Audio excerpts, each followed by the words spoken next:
Alors j'ai une autre question concernant la provenance des légumes. Est-ce que c'est du Made in France?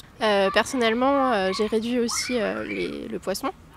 Mais je voudrais en donner à mon bébé, donc comment s'assurer de la provenance des produits, le taux de toxicité.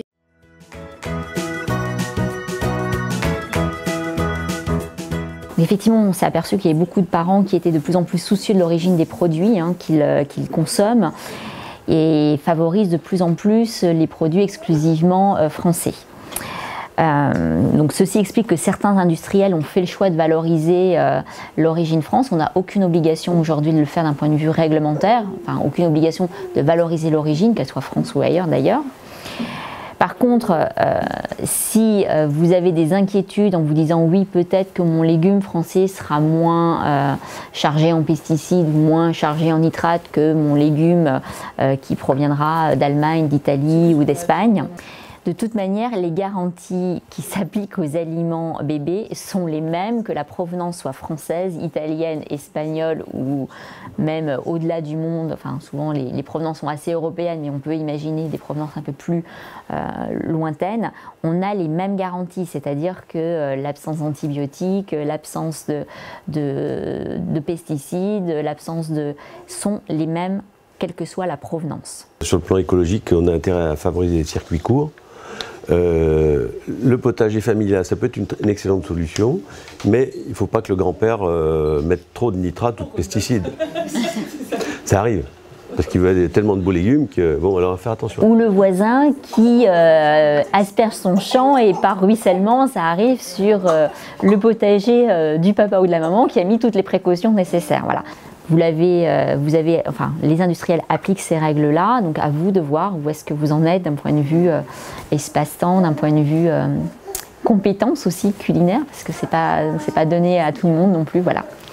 Donc pour le poisson, ce qu'il faut retenir, c'est que les poissons constituent un groupe d'aliments extrêmement important pour l'enfant. Alors les recommandations actuelles de l'AFSA, de différentes autorités de santé, c'est de dire, et du PNNS aussi, c'est recommandé de manger du poisson 2 fois par semaine pour les bébés. Mais on ne va peut-être pas aller au-delà de 2 fois. Et sur ces 2 fois, on va mettre 1 fois par semaine un poisson maigre. Alors les poissons maigres, c'est la sole, le merlan, le cabillaud, ces poissons-là. Et puis 1 fois par semaine, le poisson gras. Le poisson gras, il n'y en a pas 50, il y en a 4. Il y a le saumon, la sardine, le maquereau, le hareng.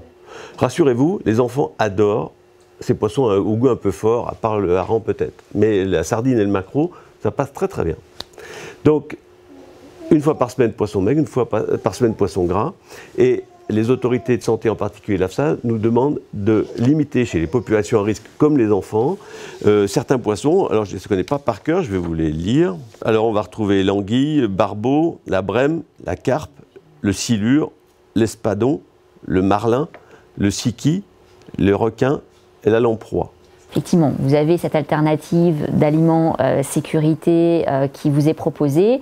Si vous voulez faire vous-même, le docteur Bocquet reviendra tout à l'heure, il faut prendre un certain nombre de précautions pour le faire, donc choisir des matières premières les plus saines possibles. Peut-être vous tourner effectivement vers des agricultures un peu plus raisonnées ou même bio si besoin pour avoir une garantie supplémentaire sur les matières premières que vous avez. Mais voilà, je pense qu'à un moment donné, si vous pouvez mettre les précautions nécessaires sur les produits que vous faites pour vos enfants, très bien. Si vous n'avez pas confiance, tournez-vous vers des alternatives dans lesquelles vous pouvez avoir confiance. Voilà, on n'est pas là pour vous dire c'est bien, c'est pas bien. On est là pour vous dire, je pense que vous me rejoignez, docteur Bocquet, il y a des précautions à prendre. Il y a des solutions pratiques si vous n'avez pas le temps, si vous n'avez pas eu le temps d'aller faire votre marché là où vous avez confiance, là où vous savez comment c'est cultivé, etc. Si vous avez ce temps-là, ne vous en privez pas, parce que je pense que c'est aussi super de pouvoir cuisiner pour son enfant et lui transmettre, on va le voir tout à l'heure, un certain nombre de patrimoine culinaire. Donc tout ça, c'est très important. Par contre, il y a des précautions à prendre.